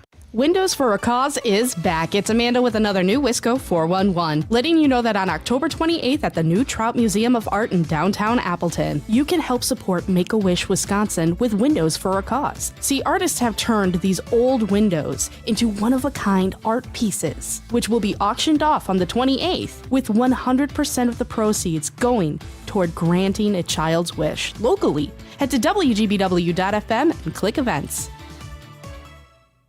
Not completing high school is more of a social thing than it was an academic thing. Even though all these years have passed, I still had that longing to have my diploma. At age 30, Carissa finished her high school diploma. If you're even considering getting your high school diploma, you can do it. No one gets a diploma alone. If you're thinking of finishing your high school diploma, you have help. Find free adult education classes near you at finishyourdiploma.org. That's finishyourdiploma.org. Brought to you by the Dollar General Literacy Foundation and the Ad Council. You are never far away from your favorite radio station. We're always streaming on TuneIn and the Civic Media app. And if you missed your favorite show or game, listen to a podcast of it anytime on the app or our website, civicmedia.us. Daylight saving time ends this weekend. Don't forget to set your clocks back 1 hour before you go to bed Saturday night. Fall back and enjoy an extra hour of rest. A message from your local Civic Media radio station. Being blind doesn't look how others may think. Retinitis pigmentosa aimed to overwhelm my family. It tried to cut me down. I know where to find support. Learn more at fightingblindness.org.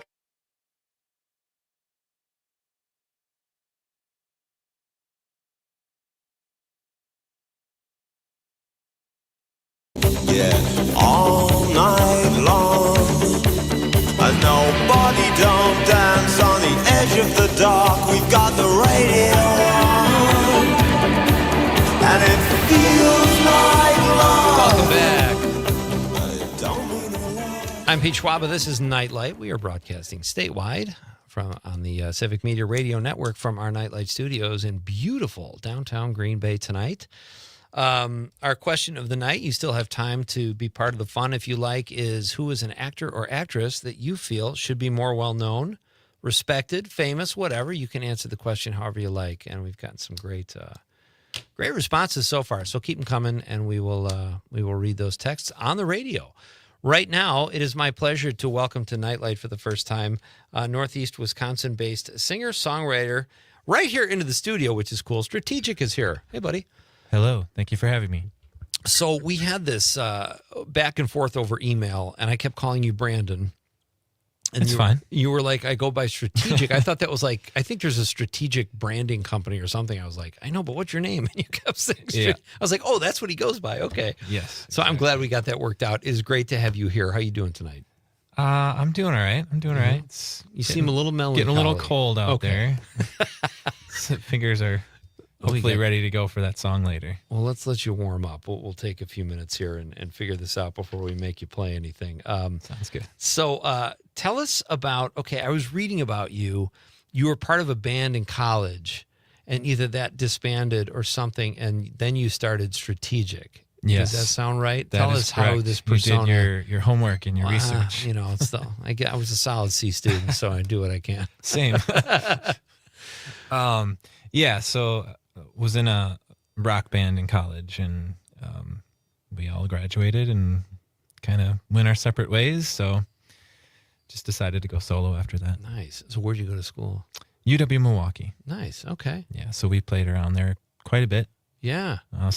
We were kind of starting to take off, and I don't know. Are you the only one of the band that kept going with it? No, some of the other ones did as well. Yeah. But the band just didn't stay together. Right. How was Milwaukee for a college band? Was it a good scene? I think it was. I think, back then it was kind of getting a little bit better at that time. So I'm not sure what it is like right now. Yeah. But I try to get down there a couple times a year. Where are you based out of now? I'm out of Appleton. Appleton. Okay. Yeah. So what do you prefer? Like, it's been a while probably since you've been in college, but you're a solo artist now. I compare it to, I was a comedian, a stand-up comic, and I knew a lot of friends of mine did improv. And sometimes I would look and go, oh man, that seems so cool to have other people on stage with you. But then you get all the glory if you're by yourself. It's kind of a toss-up. Is it the same way performing music? Like, do you prefer being a solo artist, or do you kind of miss the camaraderie? Yeah, there are a lot of times that I miss the camaraderie. I think it just depends on the season that you're in, maybe, and just the projects that you're working on. So there have been definitely a lot of times when I enjoy being solo and having that route. But yeah, I try to bring in people for some live shows to do some percussion, things like that, especially because that's kind of my weak point as far as Percussion? instrumentation. Yeah. But yeah, bring in people for recording as well, and try to collab as much as I can. How much do you like for live shows? I would imagine you have to bring. I mean, you can't do everything yourself, right? I mean, how many instruments do you play? Well, what I got into a couple years ago, it's probably been, gosh, I don't even know, 8 or 9 years. I've been doing live looping. Okay. So I just have this pedal that I can press and then play, like kind of build up different parts of the song that loop over and over. And I've done some beatboxing. I've got this little pedal. It's kind of got a shaker, like an egg shaker on it. Okay. So I can get percussion that way. And I don't know how, when I see people do that, it really throws me. Like, I feel like I would, I mean, I play bad guitar, but sometimes I'll sing and I have to think about what I'm doing. I can't imagine doing your own percussion while you're playing guitar and singing. That's just insanity to me. Yeah, the first couple shows where you do it are not great, but eventually you get it down. And how often do you play live? Well, this year I've played a lot. I've been going pretty hard since May, especially with the album coming out. And May through October is really busy, and then kind of take a little bit of break in January. Usually do some Christmas shows, so that'll be coming up in about a month. But yeah, staying pretty busy. Your dance card is full. Yeah. That's fantastic. And do you have favorite venues around the area you like to play, and how far will you travel from Appleton for a gig? As far as like favorite venues, I don't know. I feel like a lot of things are always changing and in flux, so it's hard to pin down. But one consistent thing through the years has always been the farmers markets. Okay. So here in Green Bay, I've done every year probably for at least the last 10 years in Appleton. The farmers markets really are kind of the bread and butter. Okay. During that, this last couple months. So, and you just get to see all these different kinds of people and how people are engaging with the music, and even the kids make it really fun. So. Do you like? I'd say the farmers market. You like playing outdoors, like the farmers market or Mile of Music or something like that? Yeah, I do. I'll tell you what. Let's pick up there when we come back. Oh, sure.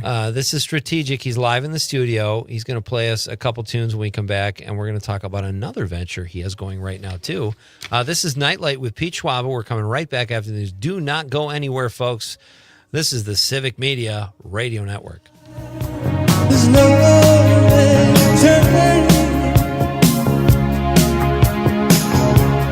More than that, you know there's nothing more than that. Tell me one thing more than that. There's nothing.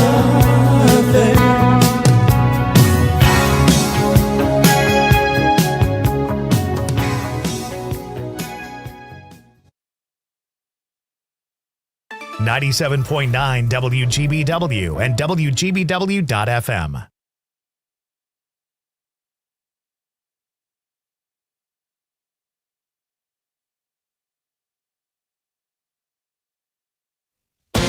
ABC News, I'm Stephanie Officer. Category 5 Hurricane Melissa is now making its presence known. ABC's Ika Jaji is tracking the storm from the Jamaican capital of Kingston. What we're seeing right now is massive amounts of rain starting to come onto the island in intermittent bands, along with those strong winds. Now, we went out around the island just in the past hour or so, and we started to see those effects essentially batter the coast. Those strong winds, that storm surge is essentially going to engulf Kingston and affect the rest of the island. Forecasters say Hurricane Melissa has maximum sustained winds of 175 miles per hour.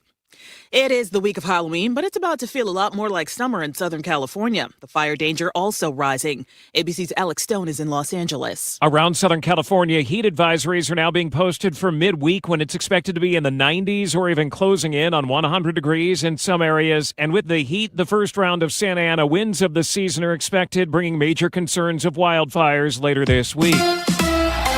The Packers sink the Steelers. Hi, I'm Mike Clemens with sports from Pittsburgh, where the Packers rallied in the second half to win 35-25. Matt LaFleur on what he saw from his team despite a slow start. The greatest thing I saw from our guys was I didn't see any panic. They stayed together, and we cleaned up some things that we didn't do in the first half. Tight end Tucker Kraft scored his second touchdown of the game in the fourth quarter. Yeah, we saw some things in the first half where, we were just one block away from this. We looked ourselves in the mirror and we said that wasn't good enough. We came back out in the second half and we executed. Steelers quarterback Aaron Rodgers was asked about hearing the Go Pack Go chants during the game. I've heard that chant for 18 years, so Packer fans travel really well. First time in a while I've used silent count for a home game. That's a credit to those Packer fans. At Steelers quarterback Aaron Rodgers with Sports on Mike Clemens. On your entertainment beat, I'm Pete Schwaba. Some of you might remember Jeremy Renner from the less popular Bourne movie. It was pretty subpar, although not entirely his fault. In 2023, on New Year's Day, the mayor of Kingstown actor was seriously injured after saving his nephew from being crushed by a 14,000-pound snowplow. The Hurt Locker star had 30 broken bones, including 14 broken ribs, a spinal fracture, a broken tibia, a punctured lung, a sliced liver, a broken and dislocated collarbone, and a major head laceration. Season 4 of yet another Taylor Sheridan show, The Mayor of Kingstown, drops October 26th on Paramount. This is the age of the re-release, and you can add Wedding Crashers to the list of films that you can see soon on the big screen. The Owen Wilson Vince Vaughn comedy celebrates its 20th anniversary by heading back to theaters. Warner Brothers says the film will hit theaters again December 4th and 11th. For more showbiz fun, tune in to Nite Lite with me, Pete Schwaba, weeknights from 6 to 8 p.m. on the Civic Media Radio Network.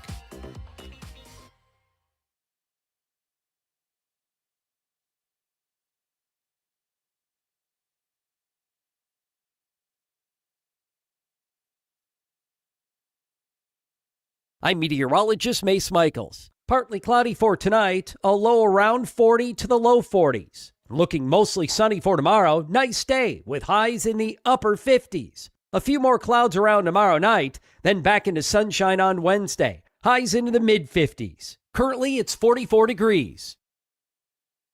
Doctors Without Borders is delivering life-saving medical care where it's needed most in communities around the world. From bandaging war-wounded patients in Sudan to providing clean drinking water in Haiti, we're in more than 70 countries worldwide, bringing patients from sick to recovering, from emergency to aid, from crisis to care. This life-saving care is made possible by a global movement of supporters like you. Thank you. Good news! You get an extra hour this weekend. Daylight saving time ends, so remember to turn your clocks back 1 hour before you go to bed Saturday night. Fall back, sleep in, and start your Sunday refreshed. A message from your local Civic Media radio station. Missed your favorite show live on air? It's easy to find what you enjoy wherever you listen to podcasts, including Spotify, Apple, and Google Podcasts. And we're always streaming on TuneIn and the Civic Media app.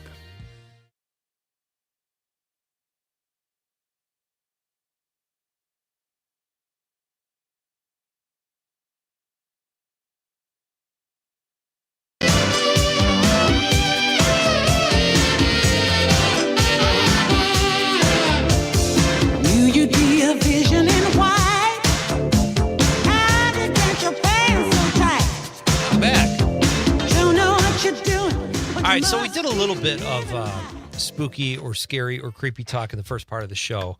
But right now, we've switched gears, and we have just another great Northeast Wisconsin-based singer-songwriter here in the studio. Strategic is here. It's great to have you. Did you find the place okay? Yes, I've been here before. Yeah, oh, that's right. You were on the morning show when the guys were here. Okay. Yes. So, all right. So I have to ask you, let's start with, because I know you also do kids music too, and I want to talk to you about that. But I would love to have you perform something first as Strategic. Do you want me to talk about that a little bit, or do you want me to play the song? Well, you could tell us about the song first. That'd be great. Yeah. Okay. You want me to do a kid's song, or no? Let's stick with. I got ahead of myself. I don't want to say normal, but I got out over my skis. Let's stay focused on you, and then we'll do the kid stuff once we're done talking about your focus here. So tell us a little bit about the song you want to perform, and what song? Well, I had planned on only doing the kids' songs, but I can do another one. Fill our hearts with song if you're so inclined.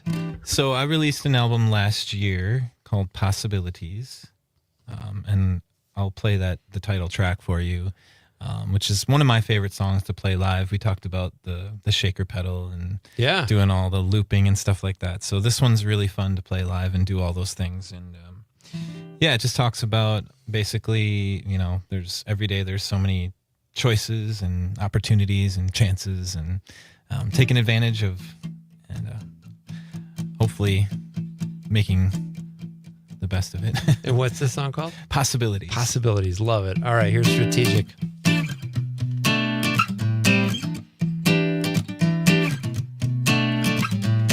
So many things that could come true today. I don't wanna get my own way. I start to wonder if I am living right. Can't help but wonder how I am living life. I just can't deny the way I feel inside. Yeah, I just can't deny the possibilities. Yeah. And so what would you do if you could change your life? There is no guarantee you would always get it right. Take a chance on something new. There is so much to do. And so what will you choose? It's all your point of view. I just can't deny the way I feel inside. Yeah, I just can't deny the possibilities.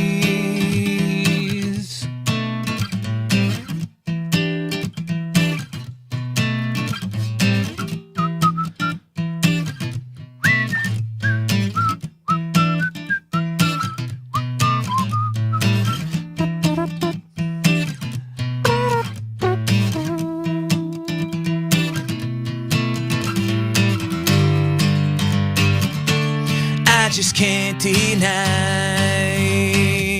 the way I feel inside.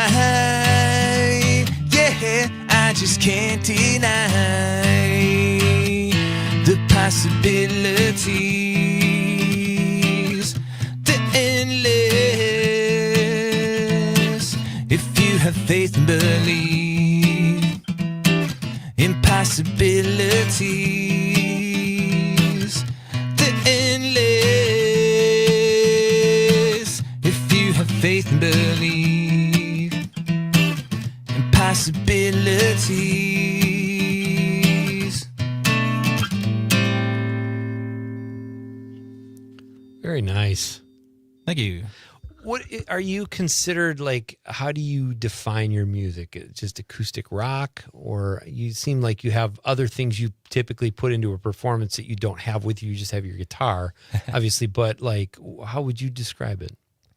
Yeah, I have a lot going on, so it's hard to boil it down. I could talk about live looping, kids music, Christmas music, acoustic pop rock. But like so that, I try to boil it down. What we just heard there. Yeah, acoustic pop rock. Okay, acoustic pop rock. Yeah, that's a great tune. How many albums do you have? I've got a couple of full-length albums and a couple of EPs, which are shorter projects that I've put out. Yeah. That's great. I'm fascinated by, like, with musicians, your writing process or your creative process. When you... How do you sit down to write? Does the mood capture you and then you go lock yourself away? What is your process? Yeah, I mean, I try to be pretty natural with it. Like, I'll go on like a cabin writing retreat and try to focus, solely on, getting some songs done and writing, maybe coming up with some new ideas.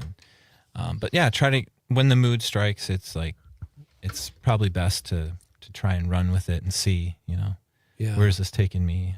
So yeah, it can kind of be a little bit of everything for me. Like, Sometimes I'll be very down? intentional. Okay. You know, like, okay, I want to write a song right now. Like, but other times it's just like, and this happens probably more often, is where you're showering or you're driving and it's like, oh, a great song idea, you know, like, oh. And you don't have a pen. It's like, what do I do right now? But yeah, pull out the voice memo and, so it's a little bit of everything. How do you write? Like, do you typically write lyrics first or music first? Or is there a rule to that? Or is it just what you're feeling in the moment? Most of the time it's the music first. Okay. Yeah. Interesting. I love playing acoustic guitar, and so that's kind of where everything starts. Yeah. Yeah. Who are your influences? Oh boy. Like, you grew up listening to? So many. Again, it's hard to boil it down, but a lot of Tom Petty and like 80s and 90s pop and rock stuff. Yeah. Fleetwood Mac obviously is. There's some artists that I just like say like are obvious influences, but yeah, it's I guess some of the more like rock artists like Switchfoot is kind of an influence. Trying to rack my brain right now. Any local influences or Wisconsin bands that you sort of looked up to or found some motivation from? Yeah. Back to the Milwaukee days, there was a band called Northern Room that we really followed a lot. And they were similar to another artist I was going to mention called Mute Meth. Another big influence. But around here, I think probably more so in the last couple of years, I kind of started to get more into the folky side of things. Mm-hmm. I have a couple of songs that are lean more that way. So tried branching out in the last, especially probably 5 years, with some jazz chords and how can I incorporate some different things with what I've been doing and make things sound fresh and exciting and, you know, keep going and growing and things like that. It's got to be, I'm sure every musician that starts out or whatever art form you have, you want to kind of redesign the genre or you want to come up with something. And everybody says, or at least the people in power say, it's all been done. But how do you still have that desire to do something like that? Or are you just like, this is my niche and this is what I want to get great at? Or do you ever say, I want to do something completely different? Yeah, I definitely do. That's kind of how the kids' songs came along. Okay. That just happened pretty naturally coming out of COVID or during COVID and coming out of that. But the last few projects, and I think it all kind of started when I decided to do a reimagined songs project of my own material. Okay. Kind of a amalgamation of different things, some live tracks. And so then I was thinking, you know, how can I, again, get a little bit more things incorporated with what I'm doing. Yeah. And trying to keep things fresh. So does that answer? It does. I kind of got off track there. No. That's a great answer. My guest is Strategic. He is here in the studio with me. We just heard his song Possibilities. Great song. Where can people hear more of your stuff or find you? Are you on all the basic social media platforms? Yes, I am on all the socials, except for what's the big one? Twitter? Can't even think of X? it right now. No. Instagram. No, the one the kids are using. I'm not on that one. Snapchat? I'm not on there. Is that Snapchat? Okay. I don't know. I couldn't even I don't know. how to There's do another one. I Snapchat. can't think of it right now. But to answer your question, yes, I'm on all the socials, and you can find all my music on Spotify. I always direct people to Bandcamp too because it's more of an independent option, and they do these Bandcamp Fridays where the artist makes 100%. So I always try to promote that too, and like it's just a good place to go for, you know, if you want to buy merch or name your price to buy a song or something. Yeah. So tell us about your new venture with the kids' music.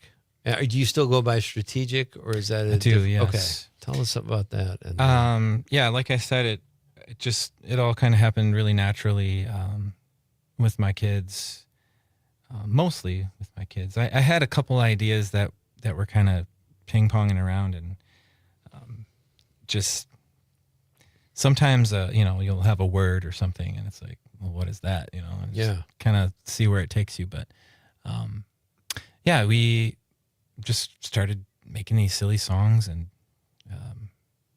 just kind of once it started, it was like a waterfall. It was like all of a sudden there's like 28 songs. Oh, wow. That I had and that I thought were good enough to to go and record. So I split it up into 2 volumes and I released the first one 3 years ago. And then this newest one, volume 2, just came out recently. And your kids collaborate with you on this or give you ideas? How does that work? Yes. Okay. Yeah. I've brought them into the That's studio, fun. do some clapping. Nice. Some background vocals. How old what are their age ranges? Our oldest just turned 12. And, okay. The other one is 8. So nice. Yeah, they love music. And we have about 2 minutes to a break. I know you said these songs were not as long. Can we, or do you want to just play us out with one of your kids' songs and we can come back and talk more after the break? Yeah, sure. Well, the main one that I was going to do, because I was going to call this second volume Be You. Okay. But I went away from that. And this was a song that I actually got to collab with a Green Bay band called Aurelia. Okay.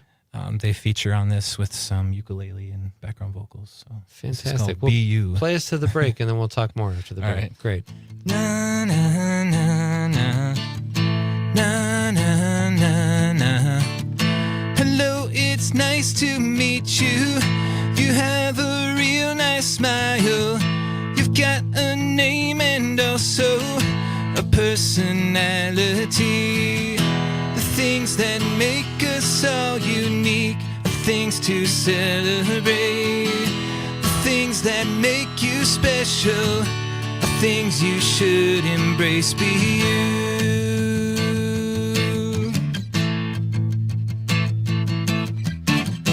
Nobody else can do what you do. Nobody else can whistle your tune. So just be you.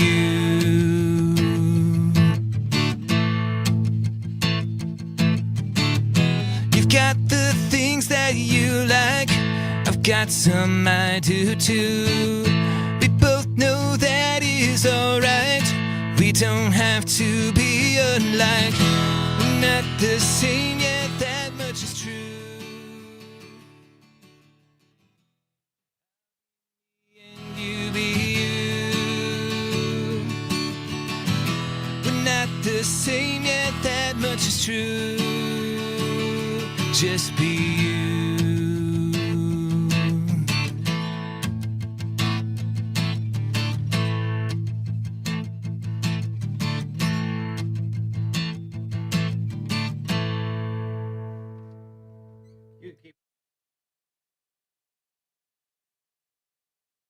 High school diploma, you have help. Find free adult education classes near you at finishyourdiploma.org. That's finishyourdiploma.org. Brought to you by the Dollar General Literacy Foundation and the Ad Council. I was stuck in a state of panic and endless rituals. So I made the call. Mental health care works when you make the call. Visit mentalhealthcareworks.org. A message from the American Psychiatric Association Foundation.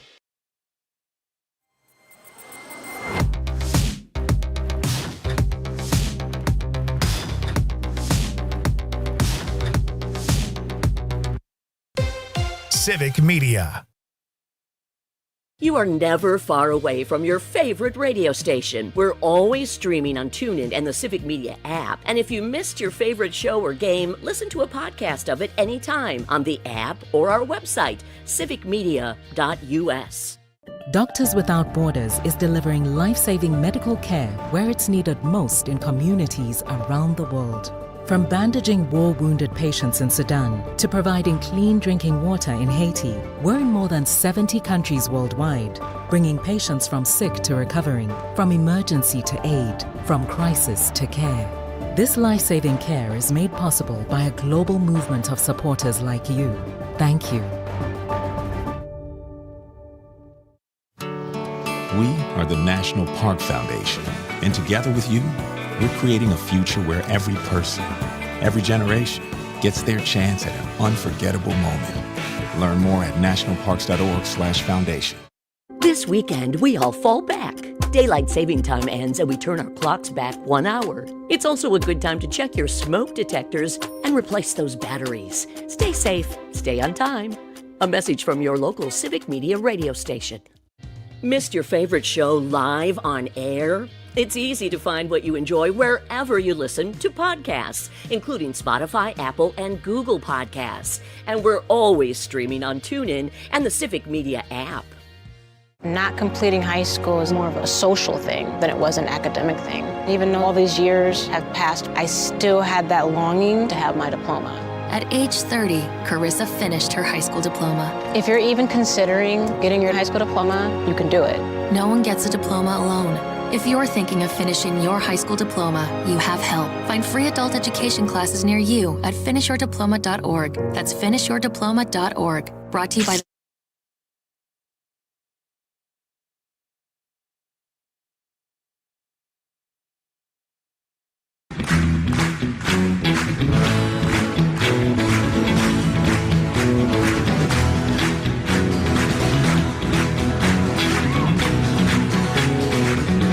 Welcome back. Oh, fun night here. Coming up tomorrow night, folks, on Nite Lite will be Max Hay. He is the writer-director of the film More Yes, Now More Yes. I can't wait to talk to Max. This film looks so cool. He's Milwaukee-based. He'll be here. And then Madison-based film critic Rob Thomas will join us, as he so often does. That's tomorrow night on Nite Lite. Tonight's guest, our in-studio guest, is brought to you by Chicken or the Egg Photography. Chris specializes in food, event, music, and product photography for businesses across Wisconsin and the Midwest. See what he can do for you at chickenoretheeggphotography.com. Do you know him? I know he him, was here yes. in the studio last week. We love Chris. Okay, He's great. yeah. He does a good job, Yeah. and he's always fun to have on the show. Mhm. So you've had a good experience with him. Oh, yeah. All right, there's a testament, folks, to one of our sponsors. We've played a couple shows together with our bands, yeah. Oh, right, because he's a musician, too. That's fantastic. And our final text of the night, well, we've got stream comments that I can't see. I do know that Dave signed on, said, sup. No, Sid said, sup, Dave, and Dave said, listening to Pete and KK. So the bromance continues. The pals love it. And Steady Eddie says from the 608, I knew he was going to do this. Pete and Conrad, a nice Packer win last night. Right, Conrad? How did the Bears do yesterday, Pete? Well, I think you know that, or else you wouldn't be asking Steady Eddie. He says, I'm so sorry. Not really. I expected nothing less. Seriously, last night it was heartwarming to see Aaron Rodgers and Jordan Love praising each other and Coach LaFleur saying nice things about both his current and former QBs. I guess all the back and forth praise and positive talk was an example of what players and coaches in the NFL call complimentary football. That's in all caps. I don't know that Steady Eddie needed to use all caps, but you know what? He does what he wants. He's a texting legend. P.S. Frankenstein, in my opinion, is a great underappreciated actor. I'm afraid he's been typecast. 3 years ago, I saw him play Hamlet. Mesmerizing, scary good. As are your texts, Steady Eddie. Thank you, sir. We have a couple more minutes with our new pal, Strategic, who is here in the studio. He played one of his songs that he plays as an acoustic rock artist. And now we're talking about his kids' music venture, which is, that was a great tune, Be You. I love it. And teaching kids like positive messages, I assume, is your goal there? Usually, yeah. Yeah. You ever just write a song where you try to tear them down and give them issues for the rest of their lives? Maybe I'll save that for volume 3. Yeah, there you go. Just totally flip it on its head. Where are you playing? Do you have dates for Strategic, or where would you play schools when you play kid shows, and where do you play? I'm actually trying to get into some schools and do like a school type program. So, yeah, let's get that going. Get that going. Right now I'm booking my Christmas tour. Okay. So got a couple dates lined up on that. I haven't announced anything on that yet, but probably once November hits, I'll do that. But I'll be at the Chris Kindle Market here in Green Bay. Okay. Does that sound familiar, Con? The On Broadway is doing that down here. Yeah. So okay, I'll be there. Fun. And do you have an favorite Appleton spot, obviously, but all around Wisconsin. Do you have favorite venues around Wisconsin or Northeast Wisconsin, more specifically? I really liked the Lyric Room up here. Did a show up here at the Cup of Joy, the kids show I did over there back in August. I don't know. I wonder, because I feel like I've played in Green Bay more than I've played in Appleton. Okay. Which is weird. That doesn't matter, right? But yeah, Gibson Music Hall down there is pretty fun. Did a show there. That was probably like 5 or 6 years ago. But okay. Yeah. So where can people find out? You mentioned socials. Do you have a website where people can go with your tour or live playing information? Yeah, so find Strategic on Facebook. Okay. Is where usually I post the show dates there first. And then as far as music, like Spotify and Bandcamp are the biggest ones. I do have a lot of videos on YouTube. I've got some kids' music videos I've been putting out, so I'll release a few more of those in conjunction with the new kids album. Okay. So yeah, YouTube is pretty good too. That's fantastic. I have to go, but you're going to play us out with another one of your kids' songs, which is great. But I have to ask you first, what are you watching on TV? When you're done writing by yourself or with your kids, what are you putting on the tube? Right now I've been watching Home Improvement. Okay. I don't know why. I just remember watching it as a kid. Okay. So it's like I have a lot of memories. Comfort food. So it's different watching it as an adult. Yeah. Do you like the new Tim Allen show, the one Last Man Standing, or still I standing? haven't watched the new Okay. one. The new one I haven't. new one. I haven't watched that one. All right. Hey, this has been fun here tonight, folks. I'd like to thank my guests, Emil Bertolot, Dustin Mack, Strategic, who is here and going to play us out. Thank you for all your texts and calls. Always so much more fun when you guys participate. We're going to come back and do it all again tomorrow night.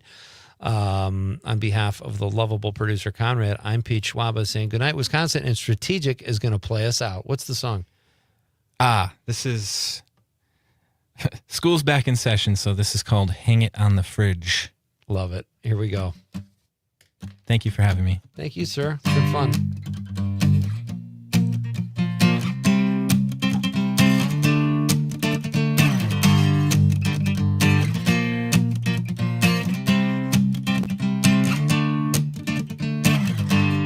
Dinosaur, you named him Greg. He only had head and 17 legs. Hanging on the fridge. Hanging on the fridge. Came home from school, project in your hand. It's made of cardboard, glitter, and some sand. Hanging on the fridge. Hanging on the fridge.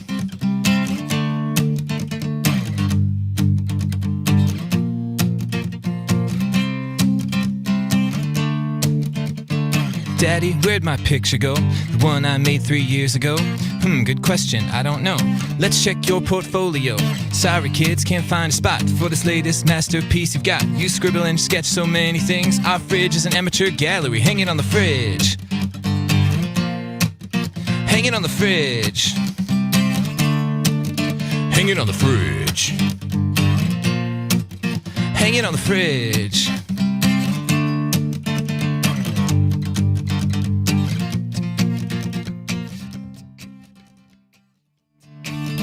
Hanging on the fridge.